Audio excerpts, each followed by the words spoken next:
नमस्कार. हृदय स्वर या मालिकेत मी डॉक्टर अरुंधती भालेराव आपल्या सगळ्यांचं मनापासून स्वागत करते. प्रसिद्ध नाटककार, लेखक, प्राध्यापक, साहित्यिक डॉक्टर प्रदीप ढवळ यांनी लिहिलेल्या लेखमालेतल्या विविध लेखांचं अभिवाचन या माध्यमातून मी करते. नावात काय आहे? खरंच नावात काय आहे जोपर्यंत आपण त्या नावाला अर्थ देत नाही. फार प्रस्तावना करणार नाही. अतिशय सुंदर शब्दात डॉक्टर ढवळ यांनी आपले विचार मांडले आहेत. नावात काय आहे?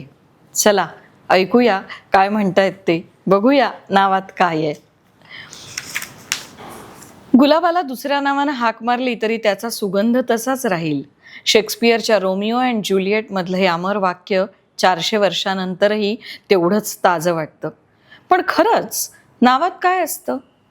आजचा तरुण सोशल मीडियावर हजारो फॉलोअर्स जमवतो. एखादा फोटो व्हायरल झाला की नाव गाजतं, पण दुसऱ्याच दिवशी नाव विसरलं जातं. मग प्रश्न उरतो, खरंच नावात काय आहे? नाव म्हणजे फक्त अक्षरं नाहीत. ते म्हणजे घामानं भिजलेला शर्ट, डोळ्यातल्या अपयशाचं मीठ आणि जिद्दीचं चिन्ह. नाव म्हणजे आपण आयुष्यभर केलेल्या कामाचं शिल्प. शेक्सपियरचं आयुष्य हाच धडा देतं. नाव कसं कमवायचं, टिकवायचं आणि जगाच्या स्मरणात कसं कोरायचं हे शेक्सपियरनं शिकवलंय. 1564 साली इंग्लंडच्या स्टॅनफर्ड गावात विल्यम शेक्सपियरचा जन्म झाला. त्याचे वडील जॉन शेक्सपियर गावचे महापौर होते. घरात संपन्नता, प्रतिष्ठा, समाजात मानाचं स्थान होतं. लहान विल्यमनं डोळे उघडले तेव्हा घरात नावाची उंची होती, पण काळानं उलटं पाऊल टाकलं. वडिलांवर कर्जाचं ओझं वाढलं, प्रतिष्ठा कमी झाली, मान खाली गेली. लहान मुलाला समोर प्रश्न उभा राहिला, वडिलांच्या सावलीत हरवायचं की स्वतःचा प्रकाश शोधायचा. आजच्या तरुणाला हे वेगळं वाटत नाही. घरचं नाव कधी लागतं तर कधी ओझं होतं. कधी म्हणतात अमुकचा मुलगा आहे म्हणून तुला संधी मिळाली, तमुकचा मुलगा आहे म्हणून तुला संधी मिळाली, तर कधी तुझ्या बापाचं नाव खराब झालंय, तू काहीही केलंस तरी काय उपयोग. पण खरी कसोटी इथंच आहे. माणसानं स्वतःची ओळख निर्माण करावी लागते. शेक्सपियरनं ती केली. वयाच्या 18व्या वर्षी त्यानं लग्न केलं. पत्नीचं नाव होतं ॲनी हॅथवे. लवकरच मुलांचा जन्म झाला. घर चालवायचं, कुटुंबाला पोटभर खाऊ घालायचं, तर जबाबदारी आली आणि त्या वाढल्या देखील. पण त्याच्या मनात स्वप्न होतं, काहीतरी असं करायचं की जग लक्षात ठेवेल. आजचा तरुणही अशाच टप्प्यावर उभा आहे. एकीकडे करिअर, नोकरी, पैसा, तर दुसरीकडे मनातलं स्वप्न, आवडी, छंद. घरची जबाबदारी सांभाळूनही स्वतःचं स्वप्न जिवंत ठेवणं सोपं नाही. शेक्सपियरनं ते करून दाखवलं. त्याने ठरवलं, मी फक्त उपजीविकेसाठी जगणार नाही, तर अमरत्वासाठी आयुष्याचा मी पुढचा प्रवास करीन. 1585 ते 1592 या काळातला शेक्सपियरचा इतिहास गायब वर्ष असा केला जातो. शेक्सपियर कुठे होता, काय करत होता, कुणालाच माहिती नाही. कुणी म्हणतं तो शेतात मजुरी करत होता, कुणी म्हणतं शिक्षक होता, तर कुणी रंगमंचावर कामगार म्हणून शिकत होता असं म्हणतात. या 7 वर्षांची कोणतीही नोंद नाही, पण हेच वर्ष त्याला घडवत होतं. आज तरुण मित्रमंडळी अचानक गायब होतात.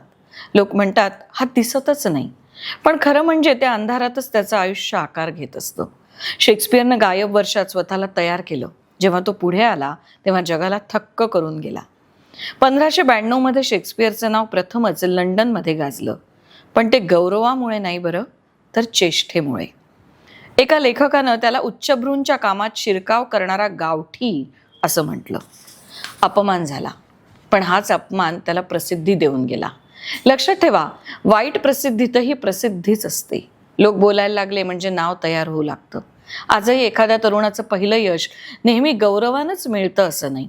कधी अपमान, कधी निंदा, कधी टीका, पण तीच तर खरी सुरुवात असते. यानंतर शेक्सपियरनं एकामागोमाग एक नाटकं लिहिली. Romeo and Juliet, Hamlet, Macbeth, Othello, king Lear. आजही ती अमर आहेत.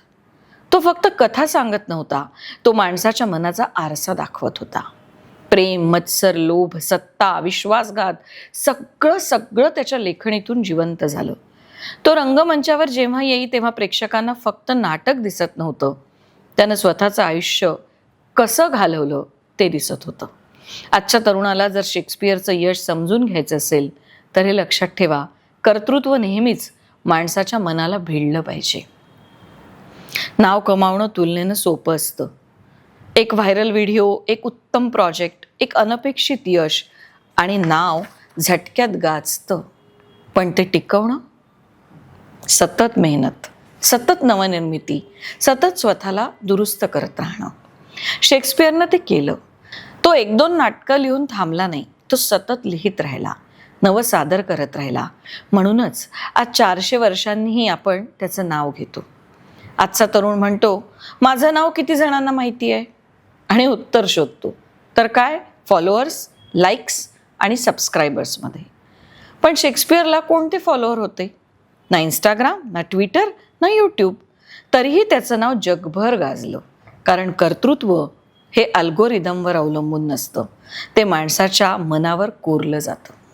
ज्युलियट म्हणाली होती, गुलाबाला दुसऱ्या नावानं हाक मारली तरी सुगंध तोच. खरं आहे, पण जगात लाखो गुलाब आहेत. त्यात तुमचा गुलाब वेगळा असायला हवा ना. तुमचं नाव लोकांच्या स्मरणात राहायला हवं. तर त्याच्या मागे तुमचं कामही वेगळं हवं, तुमचे विचार वेगळे हवेत. तुमची जिद्द, तुमची स्वप्न, तुमचं अपयशांवर मात करणं हेच नावाखाली खरी ओळख देतं. शेक्सपियरचं आयुष्य हे आजच्या तरुणांसाठी धडा देतं. घरचं नाव लाभदायी असू शकतं, पण तेवढ्यावर जगता येत नाही. अपमाना शेवट नसतो, तोच नवा प्रारंभ असतो. गायब होऊनही घडता येतं. फॉलोअर्स नाही, कर्तृत्व नाव अमर करत असतं. आणि शेवटी पुन्हा तोच प्रश्न, नावात खरंच काय आहे? नावात काहीच नाही जोपर्यंत आपण त्याला अर्थ देत नाही. नावाचं खरं वजन आपल्या कृतीतून येतं. नावाला चिरंतनता देते ते कर्तृत्व, प्रामाणिकपणा आणि जगाच्या मनाला भिडणं.